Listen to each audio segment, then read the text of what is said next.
المشوار بعد المسرحية الرائعة اللي لقت نجاح كبير جدا مع جناب القمص أبونا أنجيلوس سعد. كلام كتير قوي نعرفه عن قدس أبونا أنجيلوس، وحاجات كتير نعرف عن رحلة ومشوار طويل على مدار السنين في ماسيساجا، لكن من ضمن الأمور اللي ملهمة جدا إيمان أبونا أنجيلوس بالمدرسة وبرسالتها وبرؤيتها من 20 سنة، صح يا أبونا؟ حقيقة الرؤية بتاعتي للمدرسة أكتر من 20 سنة. لأن أنا من ساعة ما طلعت من مصر وجيت على أمريكا وبعد كده جيت على كندا، حسيت أهمية المدرسة الكريستيان برايفت سكول، وحسيت إن إحنا كنا في مصر بنحرص إن إحنا نحط أولادنا في برايفت سكول، لأن إحنا بنحس أولادنا دول أهم حاجة عندنا. فبديت لما رحت أمريكا كنت حريص إن أنا نلاقي لأولادي مدرسة برضو كده، لأن لما راحوا المدرسة العادية ما كانوش مبسوطين، ولما جيت هنا حصل نفس الحكاية. على مدار 20 سنة يا ابونا، ايه المحطات الكبيرة اللي قدسك تقدر تقول كانت بركات ونجاحات في رحلة مشوار المدرسة؟ أول محطة هو تسجيل المدرسة نفسها. أنا لما بديت أفكر في المدرسة يعني كنا في فاند ريزنج دينر واتكلمت مع مجموعة من البورد، وخدنا الديسيجن ان احنا نبتدي المدرسة على طول في السنة ديت، وبدينا نقعد مع 2-3 كده عشان نختار اسم للمدرسة. والحقيقة انا اخترت اسم فلوباتير كريستيان كوليدج، وساعتها هم قالوا لي فلوباتير ده هيبقى اسم صعب والناس مش هتاخد على الاسم والاسم مهم. قلت لهم بصوا، احنا بنؤمن بشفاعة القديسين وطالبين بركة أبو سيفين في العمل ده هوت، وعشان كده احنا هنسميها فلوباتير، وبركة فلوباتير هتشتغل وهي اللي هتكمل العمل واللي هتبقى سبب بركة للعمل ده هوت. وفعلا راحوا تاني يوم وسجلوا المدرسة بالاسم بتاع فلوباتير كريستيان كوليدج. بعد كده جه سيدنا البابا شنودة الله ينيح نفسه وافتتح المدرسة، وزي ما اقول لك كانت فرحة كبيرة خالص، وبدينا بأعداد بسيطة جدا تتعدى على الصوابع، وكنا واخدين التصريح في حدود 200 طفل.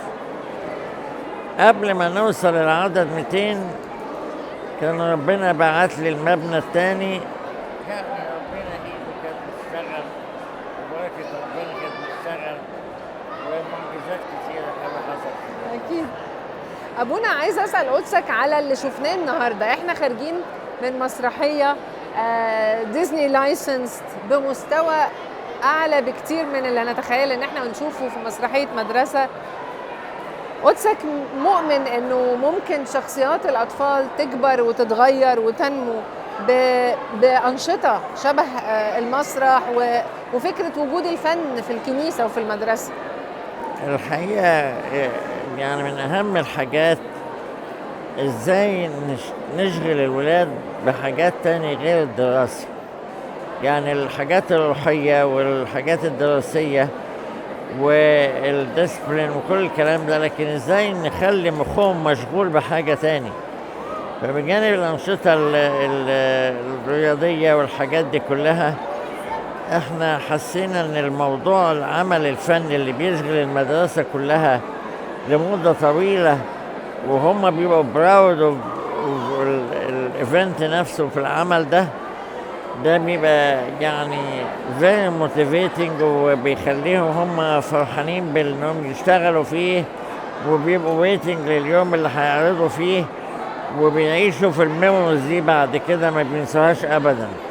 فبتبقى حاجة مهمة قوي ازاي كل المدرسة تبارتسبيت في العمل، فده طبعا ليه تأثير كبير جدا على نفسية الطفل. أبونا في العيد ال20 لفيلوباتير كريستيان كوليدج، أحلامك للمدرسة إيه؟ أنا أحلامي للمدرسة نفسي كل طفل يعني يتربى في حضن مدرسة فيلوباتير، لأن أنا بنحس إن ده أكتر مكان أمين نحط فيه ولادي. الأمل بتاعي في فيلوباتير إن كل عيلة في الكنيسة وكل عيلة حوالينا تهتم إنها تحط ولادها في الكنيسة، لأن إحنا طول عمرنا أهلنا كانوا يعني بيحرصوا جدا إنهم يحطونا في أحسن مدارس وأحسن مستوى من التعليم، لأن كانوا بيعتبروا إن إحنا أغلى حاجة عندهم. وده الاستثمار الحقيقي في الولاد. وده الاستثمار الحقيقي. فأنا بنقول لكل أب ولكل أم صححوا الأولويات عندكم قبل البيت وقبل العربية وقبل كل حاجة. ولادكم يتربوا في جو مظبوط وجو روحي صح ومستوى تعليمي كويس. نشكر ربنا احنا كل سنة عندنا ولاد بيدخلوا كلية طب وولاد بيدخلوا كلية صيدلة ولاد يعني كل سنة نشكر ربنا. ربنا بيبارك ويتمجد وبنشوف ايد ربنا خالص في ولاد المدرسة، في الولاد اللي اتربوا في المدرسة. فأنا بنقول لكل عيلة ولادكم أغلى استثمار وأغلى حاجة عندكم. ما تستخسروش إن هم يبقوا أول حاجة في حياتكم، بإن أنتوا تحطوهم وتربوهم في الجو اللي يليق بيهم واللي فعلا يبقى يعني نطمن عليهم وعلى مستقبلهم. أنا بشكرك قوي يا بونا، وكل سنة وأنت طيب، وكل سنة وفيلوباتير كريستيان كوليدج بخير، ونشوفها كل سنة عن سنة بتزدهر كده وبتكبر. بشكرك يا بونا، كل سنة وأنت طيب. شكرا خالص. أنا حبيت.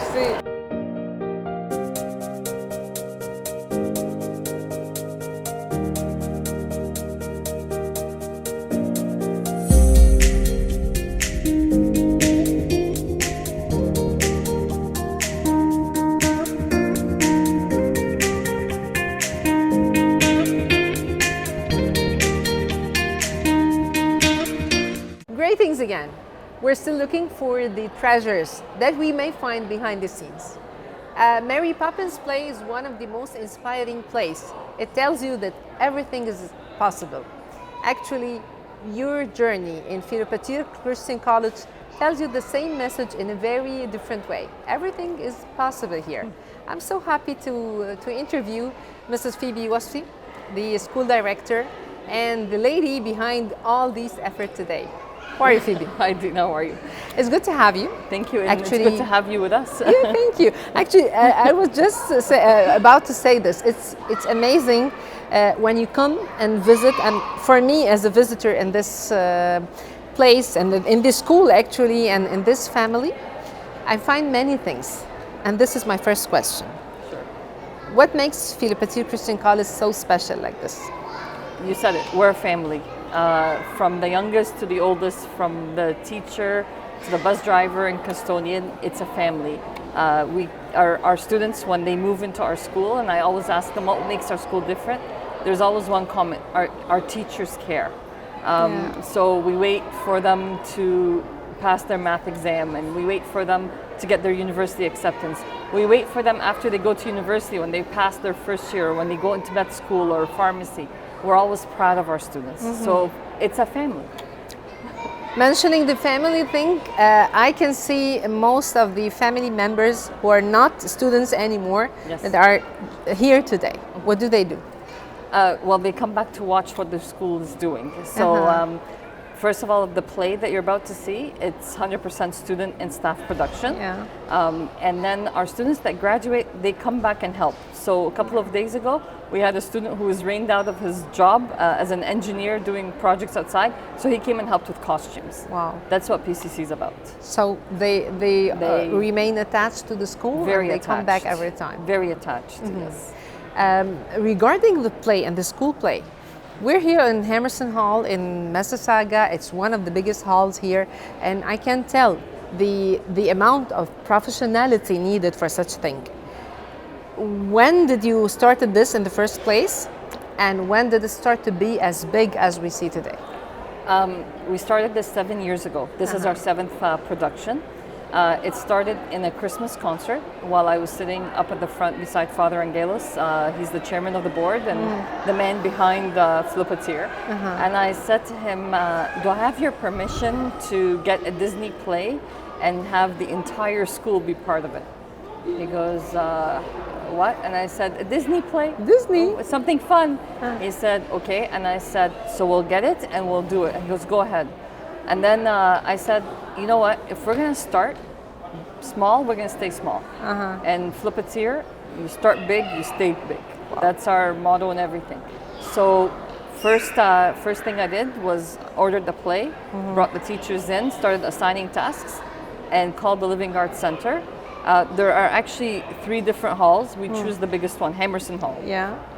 And from the get-go, we were ready to go. We were all involved, and the play started. So Beauty and the Beast, and now 7 plays later, we're here, Mary Poppins. The actual play production on a normal basis. So the first one we started it after Christmas break, but we learned our lessons. It was beautiful. It was so well done. Everything. There were things happening in that play on the stage for the first time, and they happened. So the transformation of the Beast into Prince and the Prince into Beast, that happened for the first time on stage. Are you a dreamer? Do you consider yourself a dreamer, and that's why you dream big? I do consider myself, I'm told I'm a dreamer. And I tell them, and I apologize to my staff all the time, I say I always dream big, and then I expect you guys to do all the small things, but I'm hands-on as well, so I don't leave them. I'm with them, whatever we need to do to support. But I feel like God has put me in this place, and He's using me, and I'm letting Him use me. So, and God is a big God, so He expects us to be big. And as His children, be proud of Expands His work. our capabilities. Exactly. So in Philopateer Christian College, I've heard this word many times during the few days I spent in the school. Excellence, academic performance, and mission. Please put these for me in one sentence that you can summarize the mission and the vision of Philopateer Christian College. Philopateer Christian College is where academic excellence and faith meet. Our motto is academics, discipline, so it's education, discipline, and spirituality. I always tell students when they come to PCC, I say, you could go to any school, you'll get the good education. I'm sure of our solid curriculum here in Ontario, and I really trust in it.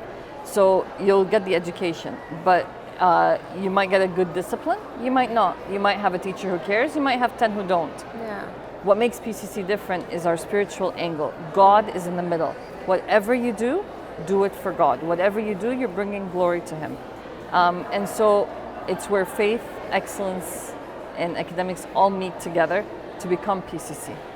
Actually, you should be proud celebrating 20 years of this great school. I would like at the end of this interview to hear your dreams for this school. Definitely you had many challenges before, and you were facing many challenges in the future. So please let me know your dreams for the Philopateer Christian College. My dreams is that we could spread our wings more. My dreams is to have more students. We're currently at 340, and I always tell our parents, if each family brings one student, we'll double that number. We'll be much bigger. Our school, when it started in the basement of the church building. Now we have a building that's massive, and you visited. And so my big dream is to bring more students in, to be part of their journey, of their academics, of their growth, of becoming the leaders of tomorrow. Our world, Dina, now, black and white is gone. There's a lot of gray. And I don't want any more gray. I want to build students who will stand up firm for what is right, regardless where they go. So my dreams is more students, future leaders, and more success for Philopateer and its staff and its students. I think it's a dream that's worth fighting for. I know, I'm doing that. And happy anniversary. Thank you, Dina, and thank you for coming once again. Thank you. Thank you. Thank you, everybody, and we'll continue to have those amazing people behind the great things that you're saying.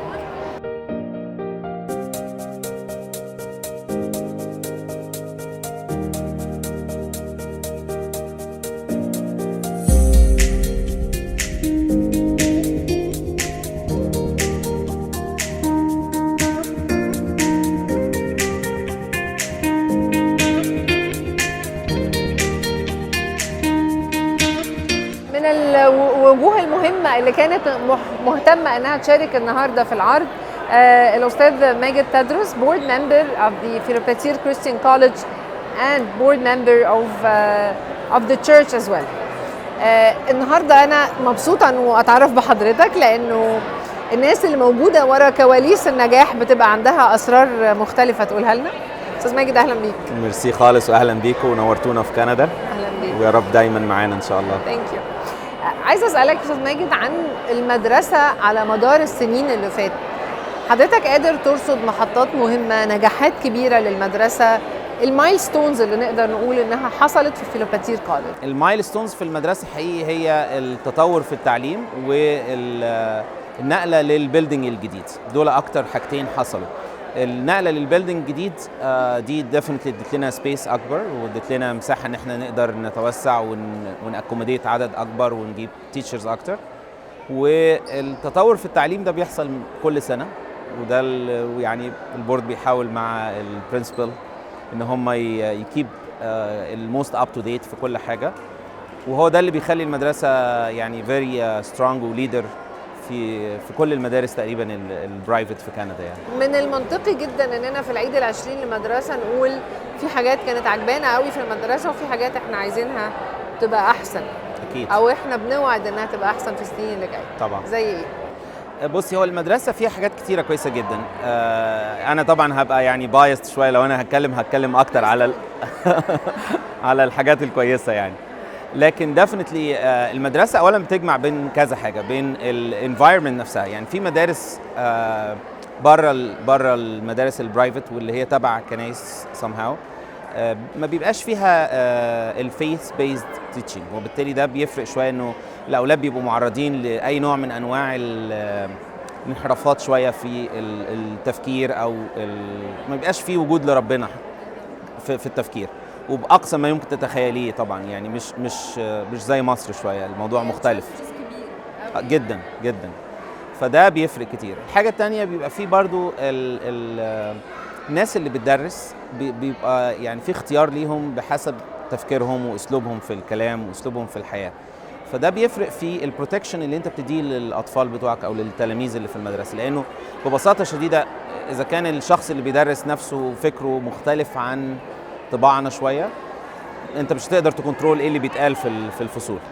لكن في المدرسه هنا نتيجه ان احنا عارفين كويس مين اللي بتعين وتفكيره ايه، وبنعمل له انترفيوهات قويه جدا، فبنقدر يبقى لنا somehow يعني كنترول على ايه اللي بيتقال وايه اللي بيوصل كمسج للطلبه دول. دي حاجه بتميز المدرسه بشكل كبير جدا، وبتخلينا دايما زي ما بقول متفوقين.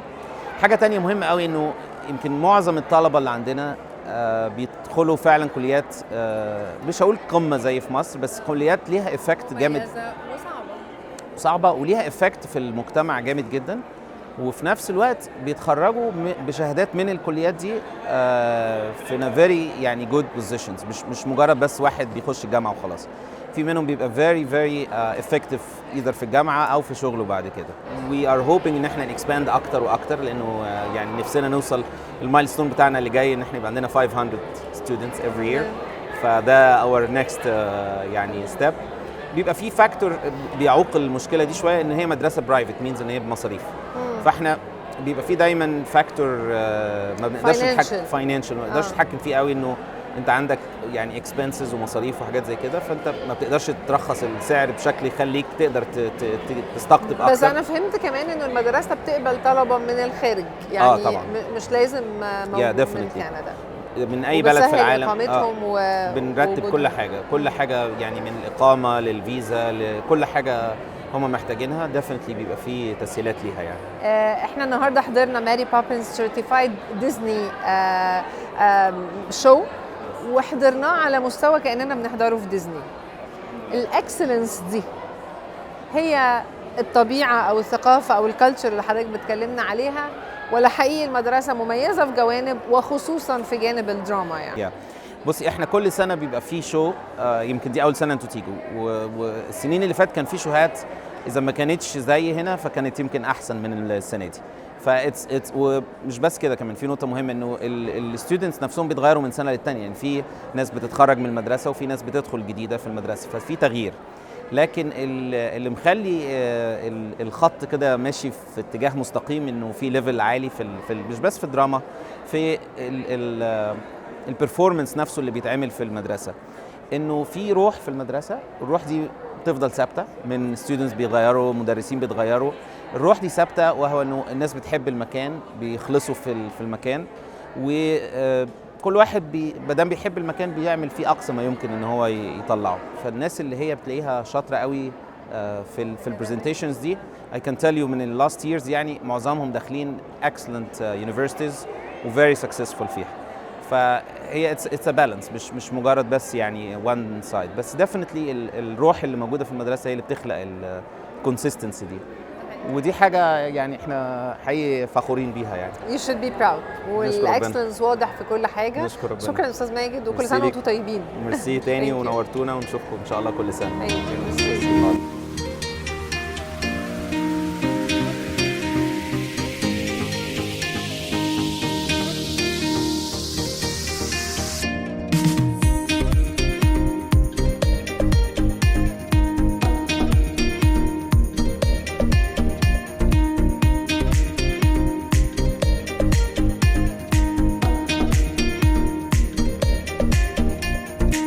بعد مسرحية مميزة من مسرحيات ديزني، وهي حقيقة ديزني سيرتيفايد، ماري بوبنز كان النهاردة من العروض المبهرة، يمكن لحد زي أول مرة يحضروا، لكن واضح جدا أن كل البيرنتس الموجودين هنا متعودين على المستوى ده من الأداء. وفكرة التعود على الأكسلنس والامتياز دي مش حاجة سهلة، لكن واضح أنها ثمر سنين طويلة من الاجتهاد اللي كانت فيلوباتير كريستيان كوليدج بتقدمه. أنا سعيدة أنه النهاردة بحاور صديقي وأحد البيرنتس في مدرسة فيلوباتير كوليدج والإعلامي المتميز جدا دكتور مجدي يوسف. دكتور مجدي أهلا بيك. أهلا بيك.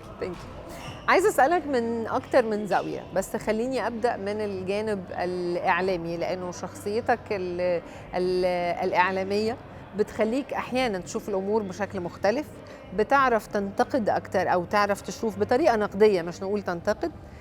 هبدأ معاك من النقطة دي. إيه نقط النمو اللي أنت شايف أنه فيلوباتير كوليدج في عيدها ال20 حقيقي ممكن تشتغل عليها في الفترة اللي جاية؟ هو في حاجه، هم 3 حاجات اساسيين، بس الحاجه الاولانيه اللي دايما بتفرق معايا هي منظومه العمل.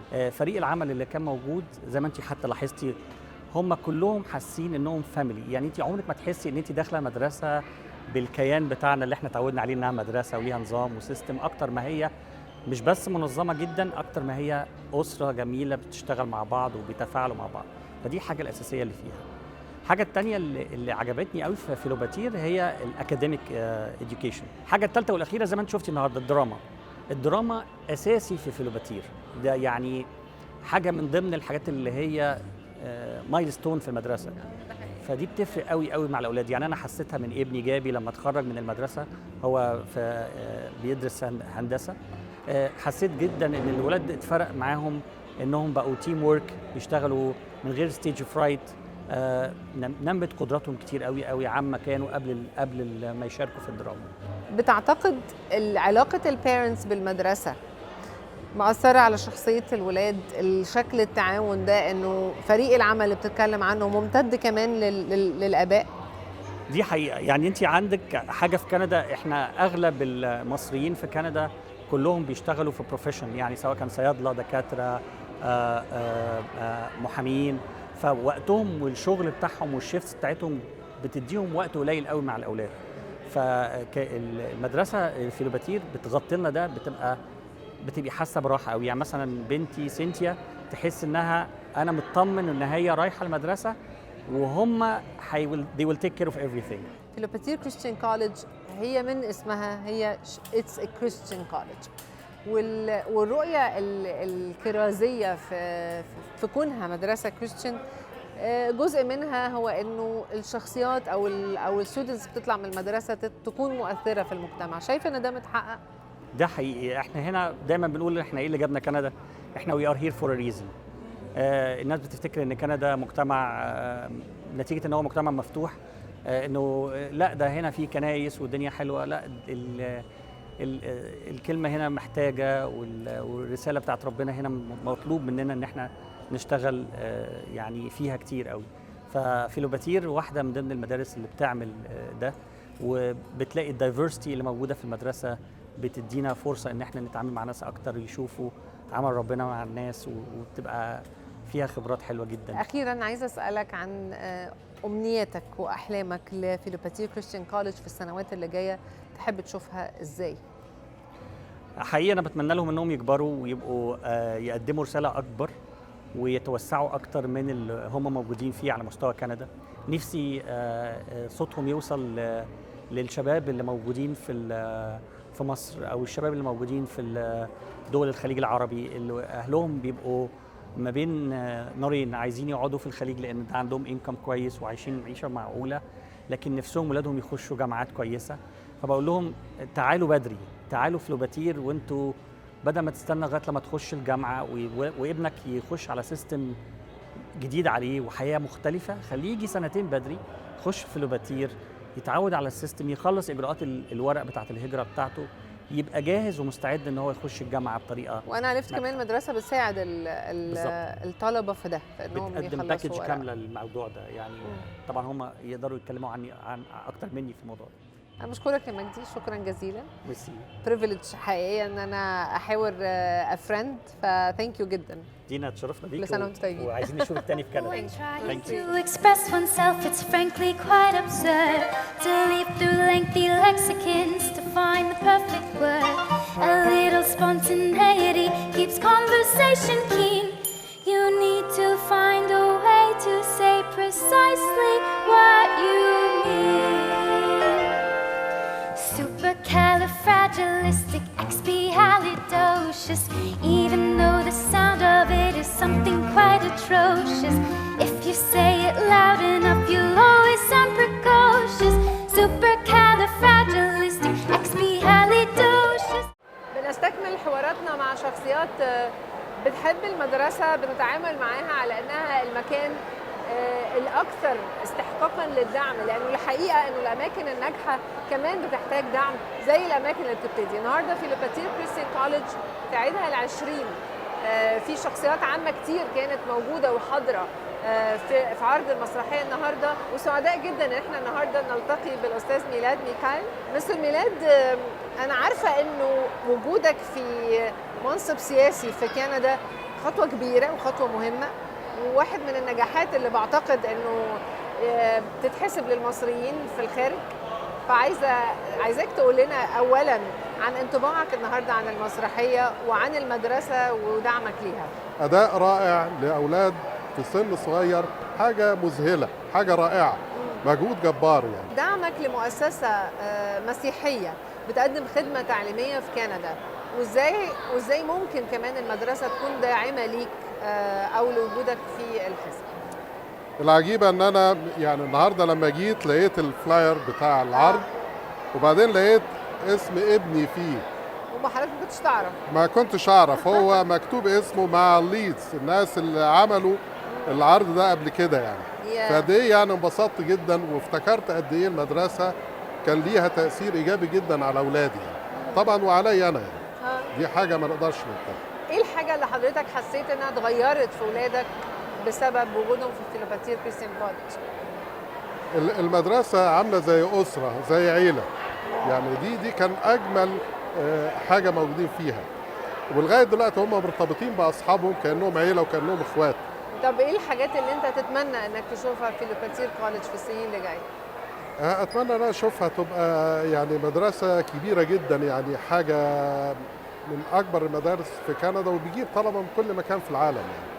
تبقى بيت للطلبة من كل مكان في العالم.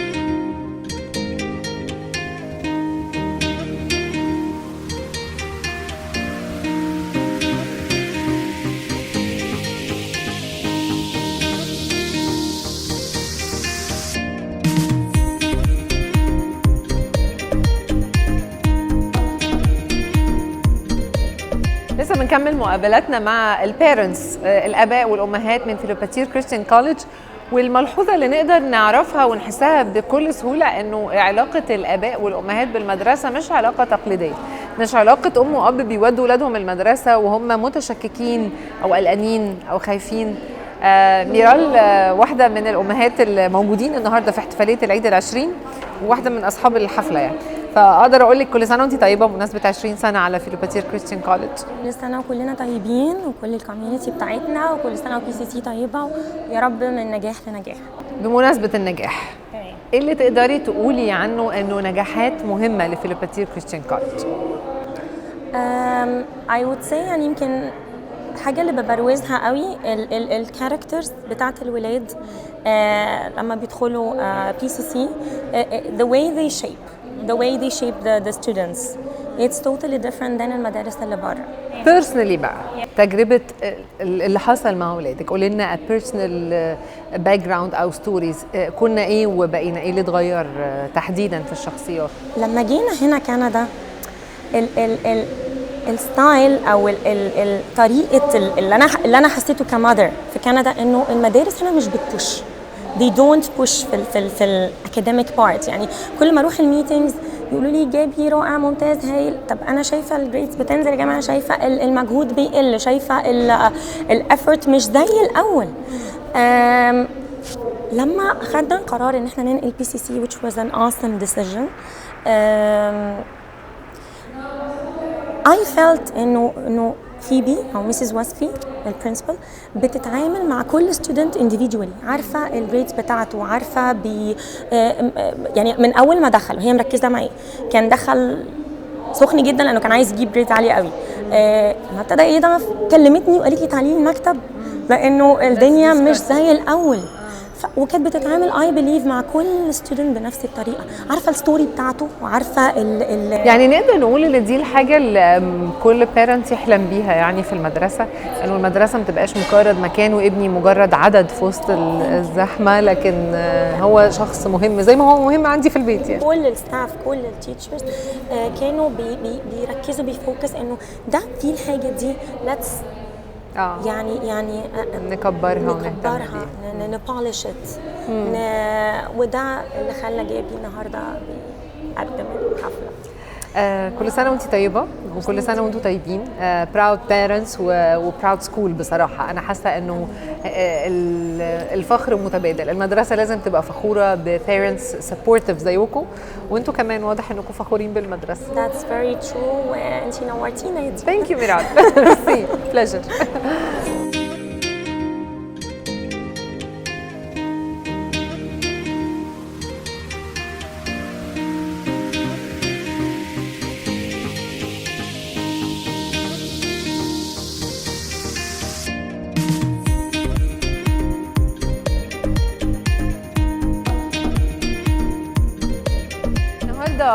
يوم تاني مميز من ايام مدرسه فيلوباتير.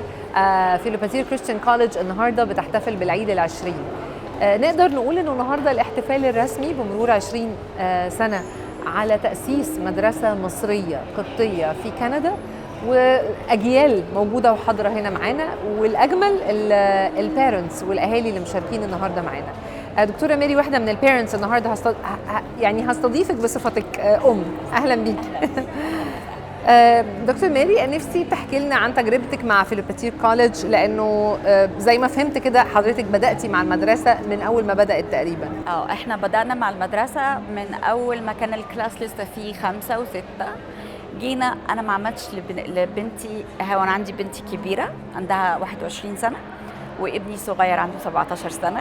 عملت لبنتي الانترفيو في مدرسه واحده وهي فيلوباتير كريستيان كولج، ما عملتش في حته ما خفتيش من فكره ان التجربه كانت لسه جديده والمدرسه ما كانتش بقالها سنين كتير؟ اللي ربنا فيه واللي ربنا مباركه لو احنا ما كبرناهاش كان مين اللي هيكبرها؟ بذكر حضرتك للجيم، المدرسه بتقدم ايه جنب الاكاديميك باك جراوند؟ بتقدم اكتيفيتيز، بتقدم رحلات للولاد يخدموا فيها زي بوليفيا، يروحوا يطمنوا على الولاد ويبنوا مدارس مثلا وقعت. صومال في مصر ينزلوا، كانوا لسه السنه اللي فاتت في مصر بالظبط. بينزلوا الاورفنج، بيروحوا لايك دار الايتام. حلم او ادفايس او امنيه عايزه تتمنيها للمدرسه وكلمه لمسز وصفي؟ مسز وصفي انا بحبها جدا جدا، من اقرب الناس ليا، بتمنى لك كل نجاح. فيبي وصفي مثل لكل ام وكل ست عايزه تيجي تشتغل في كندا او عايزه تيجي تعيش في كندا. فيلوباتير كريستيان كولج شافت دموعنا وشافت قلقنا وشافت ولادنا وهم بيقعوا وشافت ولادنا وهم بيعيطوا وشافت ولادنا وهم بيضحكوا، شافت ولاد، انا شفت ولادي فيهم بيكبروا يوم عن يوم، وكانوا زي ما يكونوا في بيتهم بالظبط.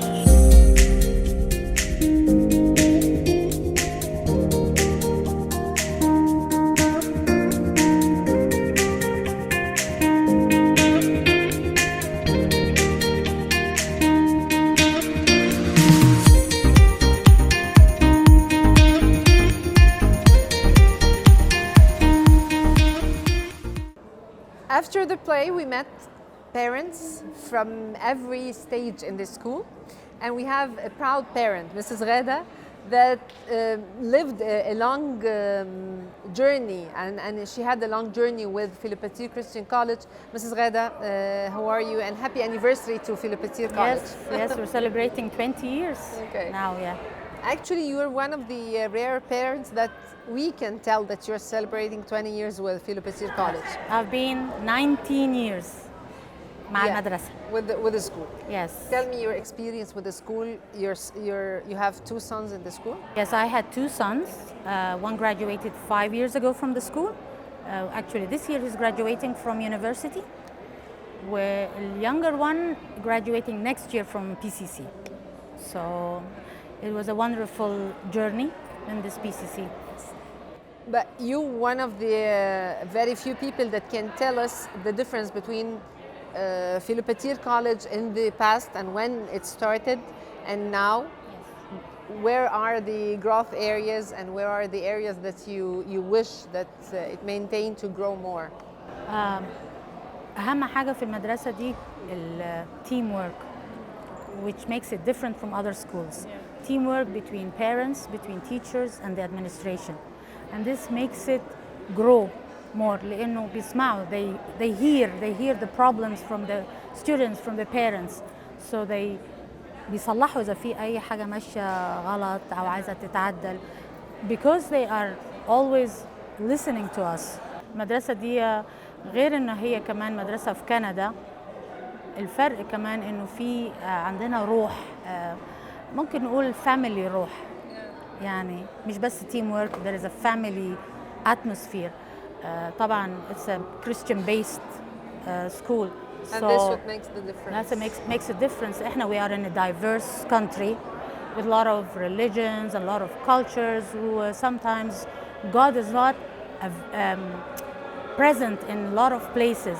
لكن we are very grateful إنه المدرسة دي God is always there. وده بيدي روح, you feel safe for your children. So tell me your impressions about this year's play. This year's play, as the last 6 plays, were fantastic. في تطور طبعا في الكوستيومز, في تطور في الميوزك, لأنه as we go one year the other year the experience changes, والعيال بتبقى feeling more comfortable, teachers are feeling more comfortable, so they produce a better. وبعدين الحلو في كل play إنه we give a message. يعني this year the message was make family first. I love what you said, and thank you for being a support to Philopateer College, and happy anniversary to you. Thank you. ربنا bless this school and forward إن شاء الله. We celebrate 100 سنة كمان. Yes. Thank you. Boring, just like other nannies thinking parks are good for us. It's just statues, ducks and grannies. I don't understand all the fuss. Is she doing it to spite us? We could lose her for a lark. Perhaps it's all a plot. I'll tell you what, she seems so different, but I bet she's not.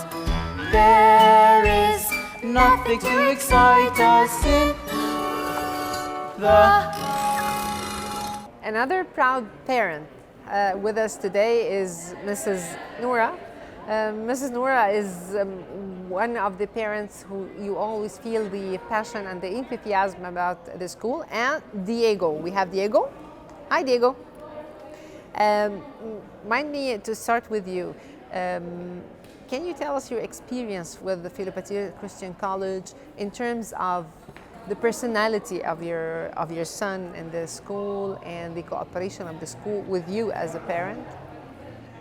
Well, I've known the congregation for a long time. I grew up here. So I got married in 2003. My husband is not Egyptian, he's Portuguese. And when we had Diego, of course, first time mom, I didn't know what to do, everything had to be perfect. And when it was time to start school, I came back to my roots. I said, what is important to me?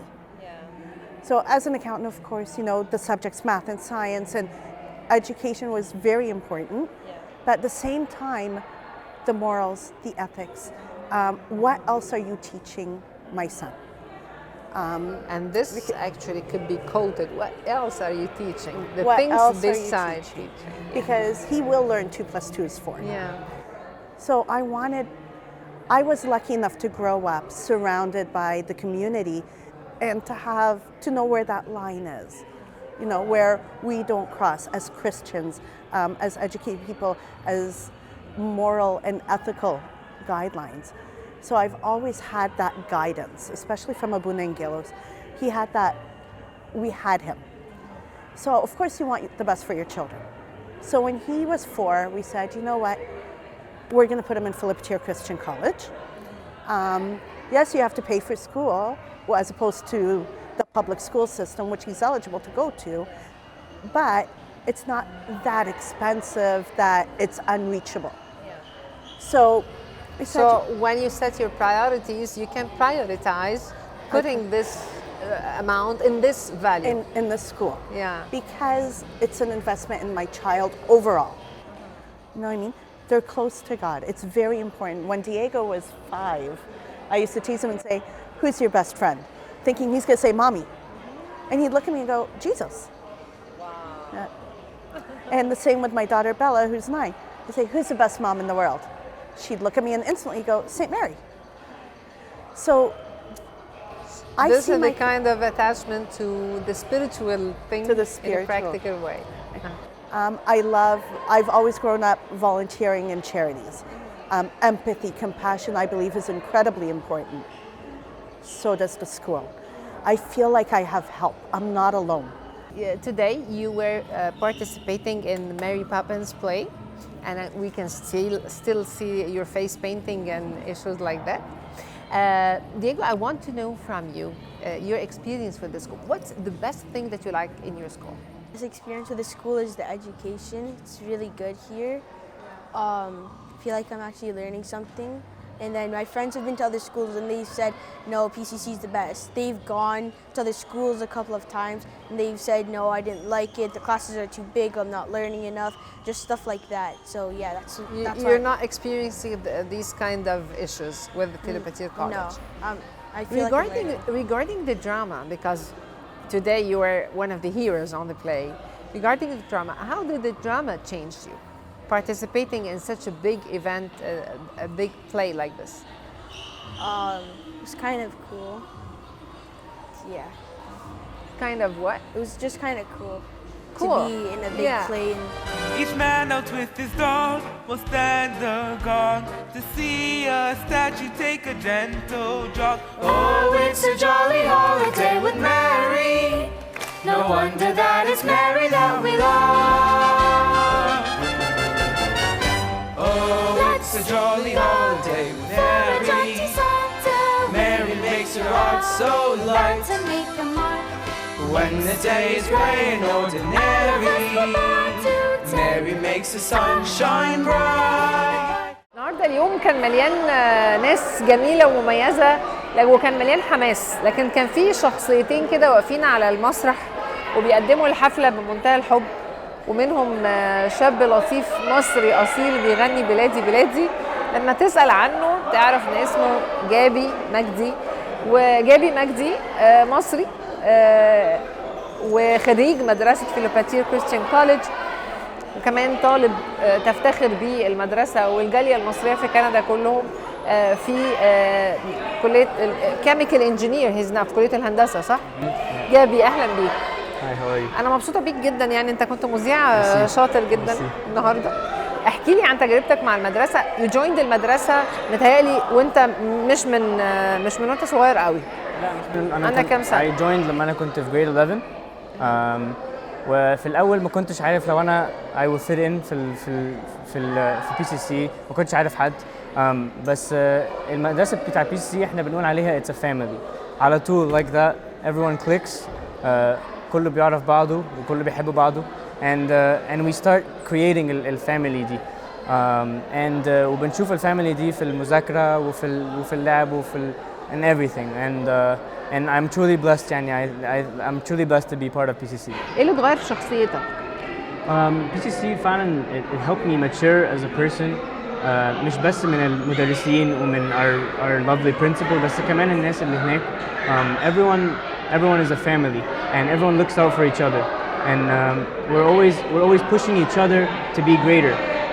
It's always that perseverance from everyone around us, and that's what builds your character. Who chose you today to be the host of the event? Miss Phoebe Wasfi, the principal. Yeah. And when she calls, I always answer, and I'm always there for her. Yeah. هي طبعا ساعدتنا كتير قوي واحنا كنا في المدرسة, and we have to repay her in any way. So whenever she needs any help with anything على طول I offer to help and it happens. Wow. What's your recommendation to the next coming generations at PCC? Always try to push each other, just like you did, but not for the negatives, for the positive. Try to push everyone to do better, and that's how me and my friends we became the best that we can be. Trying to be better and having the healthy competition and not a negative one. Yeah, that's what I would say. I like your advice. One last question. We can pray in front of cameras. So give your wishes, prayers to Philopateer Christian College today in the 20th anniversary. What do you wish for? You wish to see it in the school? Well, like I said on stage today, I wish 100 more years of success after the 20 that we had. I hope that on any of the other kids that come into PCC, that it leaves a mark on them just like it left a mark on me.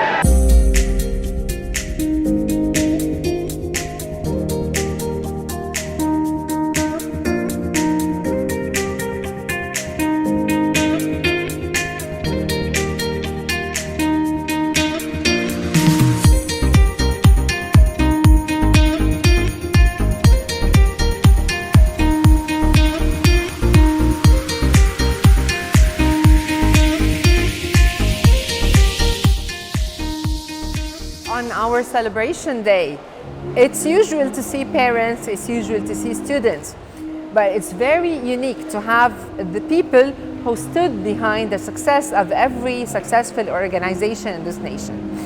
We're very honored to have Mrs. Nina Tengeri, the MPP of Mississauga Streetville, which is the area the school is located in. Ms. Nina, we're so pleased to have you with us, and I myself was inspired with your speech that you gave a few minutes ago. You're welcome. Thank you very much, Dina. Thank you for inviting me. I'm glad that you cared and you were very keen to attend the 20th anniversary of Philopateer Christian College. Tell us more about your relation with the college, the managers, and how did it start? So as you know, the college, the Christian college, is in my riding, and I've visited many times, and they've been very kind enough to invite me. And it's just a beautiful, wonderful education. They're teaching our children not just the curriculum that we have here in Ontario, but they're also instilling great values into our children, which I think it's just as important as the academics. So I think, as we know, 100% of the students do receive a university entrance, and I think that's a testament as to the great work that they're doing. So I have known the college for many years now, prior to being elected, and I just followed them by knowing that they're doing such wonderful work. But Philopateer Christian College have really made it a great success. 20 years is a very big milestone, and I think that's something that we should all celebrate. The fact that they not only have good enrollment, and they're from JK all the way up to grade 12. So, you know, as soon as the children are ready to start school, they can go right through until it's time to go to university. So I think it's a testament to the great work they do, where the parents feel confident that their children are getting a great education. What is the things that you can describe the Egyptian community here in Canada with? Well, the Egyptian community here in Canada have contributed so much. And I have quite a significant population of Egyptians in my riding. Yes, and, of course, I can see this. Yes, you can see. And the college, of course, is the perfect location in order to be able to serve the community. But they don't only serve Egyptians. I mean, it's predominantly Egyptians, but there are many people from other communities that come to the college because of their great reputation, and a reputation that they've built up for 20 years. But as you said, we care very much about our society and our local areas that we represent. And it's a great news story when I can tell our Premier Doug Ford and my caucus colleagues that we have this school and how successful they are, and what we can learn from them too. So I think it's just so important that we not only congratulate and celebrate, but we take what they're teaching and what they're learning here and maybe take that and instill it in the regular curriculum. I thank you so much for your spirit, for your presence here today, and for your advice. Thank you, Dina, for coming out.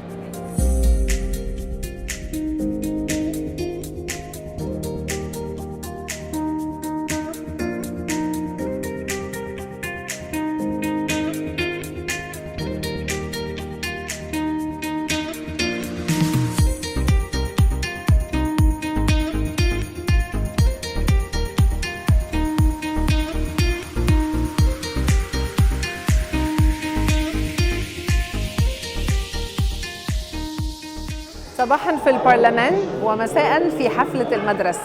غالبا ده عنوان اليوم النهارده لمستر شريف سبعاوي عضو البرلمان الكندي المصري الأول، أول مصري يمثل ميسيساغا في البرلمان، وقصة نجاح مخلوطة بحماس، مخلوطة بحب كده للبلد ولخدمة المصريين بشكل عام. وكمان النهارده احنا فرحانين انه معانا كبارنت واحد من الاباء للطلبه في مدرسه فيلوباتير كريستيان كوليدج. مستر شريف، مبسوطه اشوفك تاني. اهلا بيكي. زي ما كنت بقول حالا، النهارده الصبح التقينا بيك في البرلمان، شخصيه سياسيه ليها احلام كبيره. من دقايق كنا بنسمعك بتحلم احلام تانية لمدرسه فيلوباتير كوليدج. قول لنا باختصار كده رحلتك مع مدرسه فيلوباتير كوليدج بدات امتى؟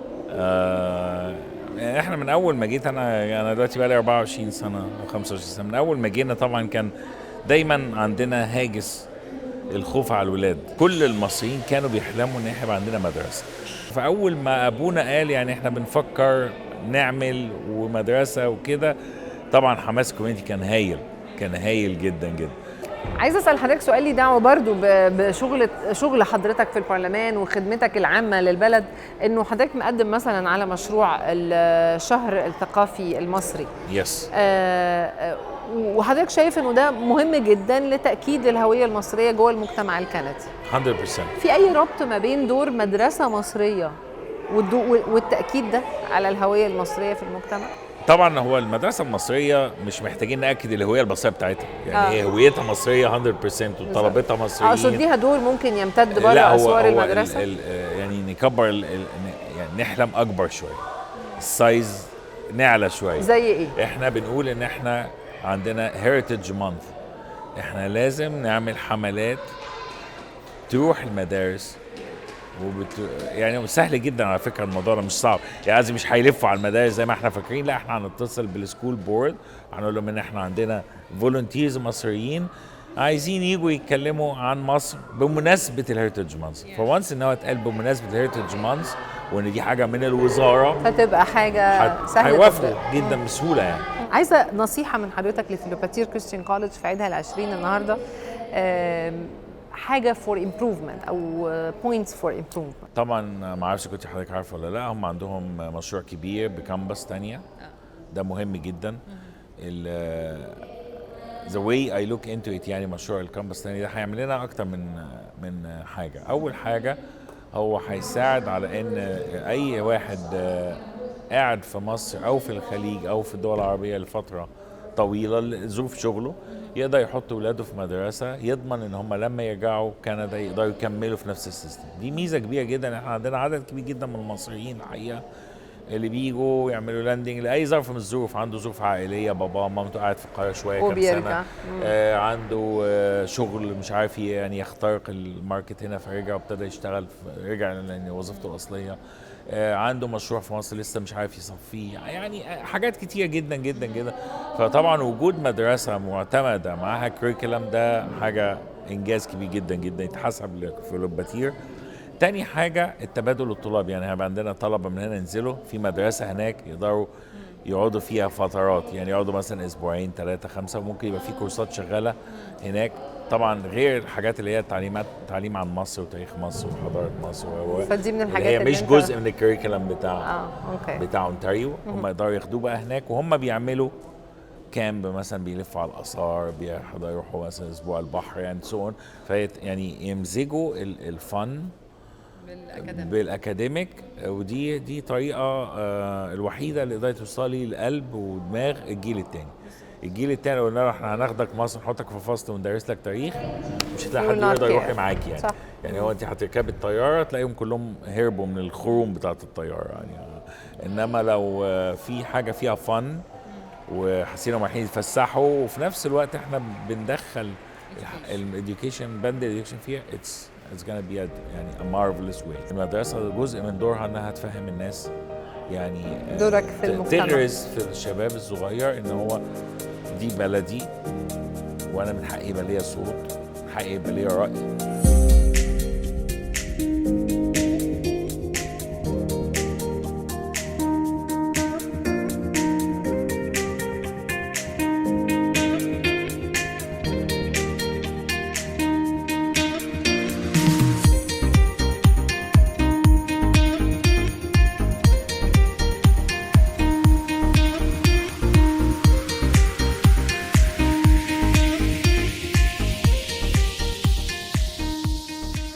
During the celebration of the 20th anniversary of Philopateer Christian College, 20 years of excellence, as the school claims, we're very honored to have Mrs. Hazel McLean, the woman and the lady who lived with many 35 years of excellence with the Mississauga and the government.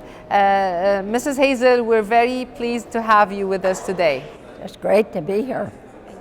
So Hazel, my first question to you is your relationship with the Coptic Church and the Coptic Church activities in Canada. How do you describe it? Yeah, I've been associated with I've been great supporters of the Coptic Church, and especially the leader of the Coptic Church. Yeah. He has done such a wonderful job in establishing, more than one Coptic church in Mississauga. And I'm impressed with the contribution that the Coptic people have made to our country, and especially to the city of Mississauga. They're very, a lot of them are professional people, doctors, dentists, pharmacists, etc.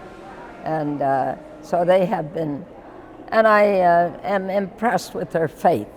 They're very faithful to the Christian religion, and I enjoy going to their services. And what impresses me about the Coptic Church, their attraction to young people. It's really, other sections of the Christian religion is struggling to keep the young people the involved. Younger generations. And every time I go to the Coptic celebration of an event at the Coptic Church, it's filled with young people. Yeah. I think it's quite a compliment.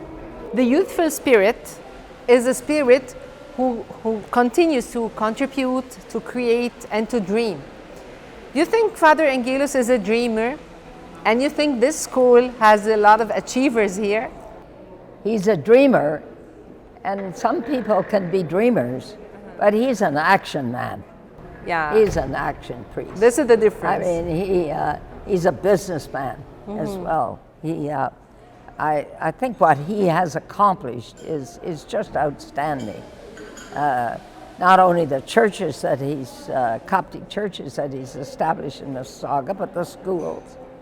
And I don't know whether he sleeps at night. I think he's forever on the go. Yeah. And is so quiet about it, so calm and collected. He doesn't make a big fuss about it. He just does it. It just unfolds and he just happens. He's a fantastic individual and a great leader, I want to take your advice. Being yourself a model of a woman leader who led her country to a great change. So what's your advice you're giving today to Philopateer Christian College in its 20th anniversary? Well, I think it has to continue.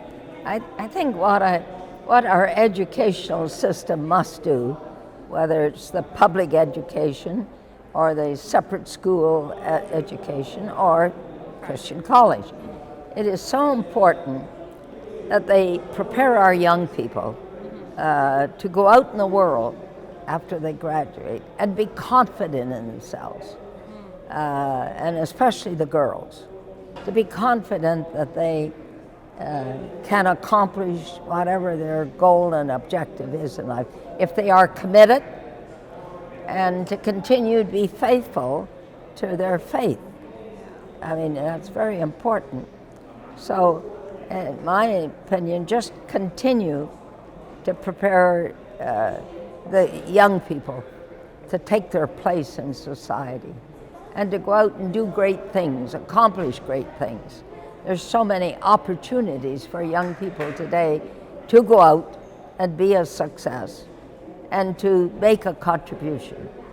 It's not just the money they earn, it's the contribution they make each day of their life. And every day should count. Every day should count. Every day should count. Every day should be the best day in their life. Make it the best day in their life. I would love to quote every single word you're saying now. One other thing that I want to ask you. You mentioned many times during your speech now the actions. So it's not just dreams only that makes you succeed. You mentioned the actions, to be a doer person. You know, I received a degree Monday night from the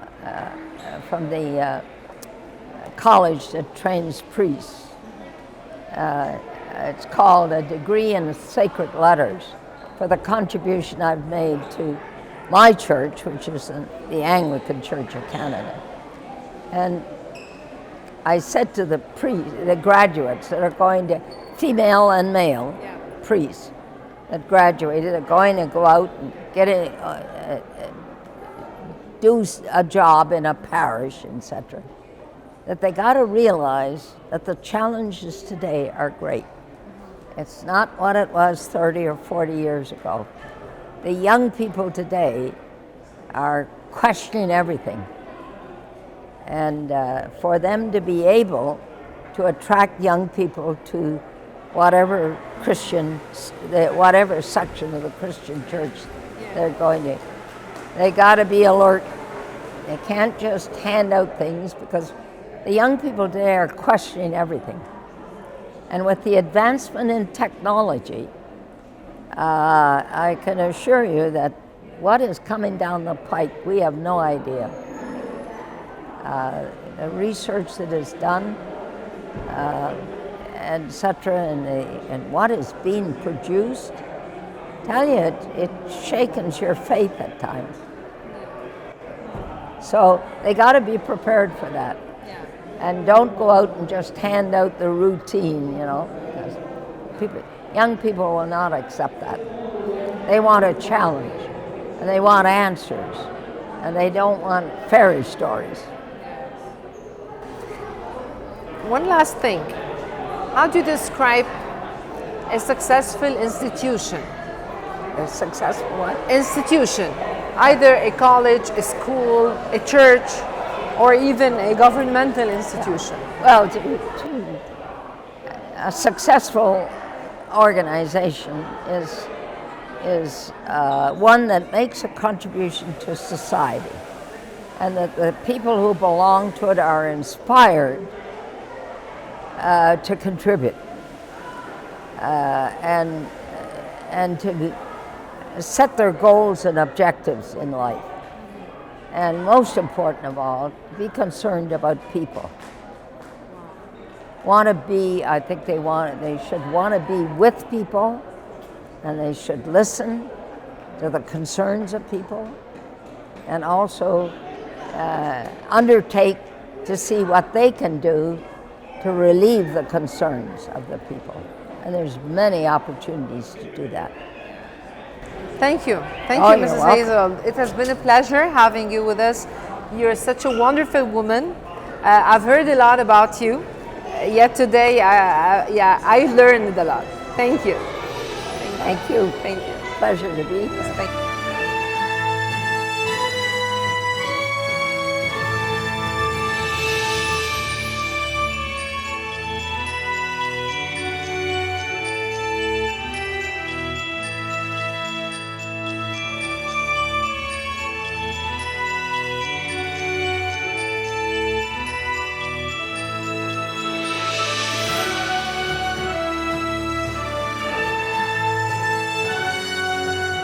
We're still covering the celebration of the 20th anniversary of Philopateer Christian College, the institution that committed to excellence. And today they're celebrating 20 years of excellence. Among the faces that were keen to attend the day today and support this school and the mission is Mr. Garnet Genus, the MP of Alberta. Mr. Garnet, we're so pleased to have you with us. Thank you. It's great to be with you and great to be here at this great event. Yeah. Mr. Garnet, my first question is for you as a parliament member, as a representative of the Canadian society. How do you see the diversity is going on with the Canadian society? How do you see a culture like the Egyptian culture and different cultures mingling together and affecting the society? Well, one of the reasons I love coming to the GTA is the incredible diversity of this area. And the diversity really contributes to a community vibrancy, because every cultural group, they have events they're putting on, they have associations, they have activities, and they are inviting other communities to come to those same activities. So my sense being in this area is that that diversity leads to just such a richness of events and of community and of opportunities to engage. In terms of the Egyptian community, I mean, we see very significant contributions to all aspects of Canadian life from the Egyptian community. We have, I think, at least, and maybe more, but we have at least 5 conservative candidates in the next election that trace their origins to Egypt. So that's out of 338 candidates, 5 of them from the Egyptian community. That really is punching above your weight in terms of political engagement, certainly in our party, but we see that engagement across the board in arts and science and in education and in so many other domains of activity. So really a lot of engagement in our civic life, our common life from the Egyptian community that's enriching not just for the Egyptian community but for all of us. How do you see the Egyptian church doing with the Canadian community, the participation of the church to the community, not the opposite? Well, yeah, the engagement is very positive, and I think what I observe within the Coptic Church is a strong sense of community, of contribution, and just the way in which the church is providing so many different services to people. I mean, one thing, we're here celebrating a school. One thing that I thought was really interesting when I first visited the church is they have an adult daycare concept where essentially seniors who are living with family members can be brought for the day to spend time and have that community. And it's sometimes it's a tension when you have an elderly person in your family. Do they live in your house where you have you have a greater engagement with them, but it's potentially 24/7, or are they in a home where they have kind of around-the-clock care, but the family's not as close? But this hybrid model is facilitated through the church, where people can live at home, but they can be brought for the day to be in that community and that care, and then they can come home. So these kinds of services, the professional mentoring that's offered to young people to pursue particular vocations, I think this model of of people coming together. Obviously, the primary connection is faith, is worship of God in that place. But there's so many other connectors and supports that are, that really are the ideal of a strong society, which is communities providing services to individuals within them, people providing support to each other voluntarily out of a kind of a shared civic commitment and connection. So thank you so much for this, and you've been a great pleasure interviewing you, and a pleasure to meet you as well. Thank you very much. Thank you so much.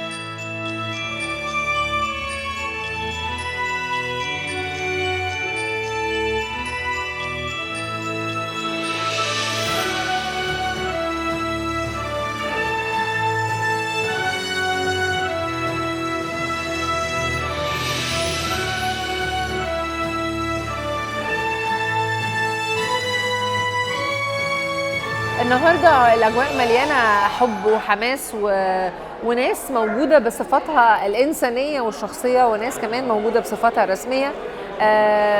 دكتور هاني فوفيلوس واحد من النماذج اللي نقدر نقول موجود بصفه رسميه، بصفته المتحدث الرسمي باسم الجاليه القبطيه، وبانه كونزرفاتيف كانديديت في الابكامينج الكشنز، لكنه كمان بصفته الانسانيه كبيرنت، واحد من البيرنتس للشباب الخريجين المدرسه.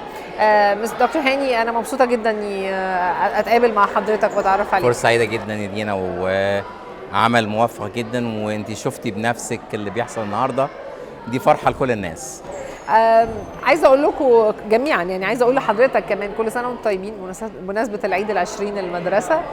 وعايزه اعرف منك يمكن كواليس ناس كتير ما تعرفهاش عن بدايات المدرسه والمحطات المايلستونز الاساسيه اللي المدرسه عدت بيها. هو يعني انا جيت كندا من 30 سنه. واو. فانا جيت 10 سنين قبل المدرسه. 10 سنين قبل المدرسه. المدرسه دي كانت حلم ابونا انجيلوس. هو راجل بيعشق التعليم، وحاجه من حياته ان هو عايز يعمل مستشفى ويعمل مدرسه. فهو الحاجه اللي حققها من 20 سنه ابتداها هي المدرسه، والنجاح بتاعه دلوقتي هو بيقطف ثماره يعني، وهو راجل عمل فيه حاجات كتير. خلال ال20 سنه اللي حضرتك حضرتك كمان بورد ممبر في الكنيسه، والكنيسه هي السبورت او الجهه اللي دعمت المدرسه في الاساس. ازاي الاول الكنيسه نجحت في انها تقدم عمل مؤسسي؟ يعني المدرسه عمل مؤسسي منفصل عن الكنيسه، مستقل بذاته، لكنه الكنيسه بتدعمه. ازاي عرفتوا تعملوا الخلطه دي؟ هو الهدف بتاع البورد اساسا كان دايما بيبص انه ازاي يخدم الكوميونتي ات لارج، مش الكوميونتي بتاعت الكنيسه لوحدها.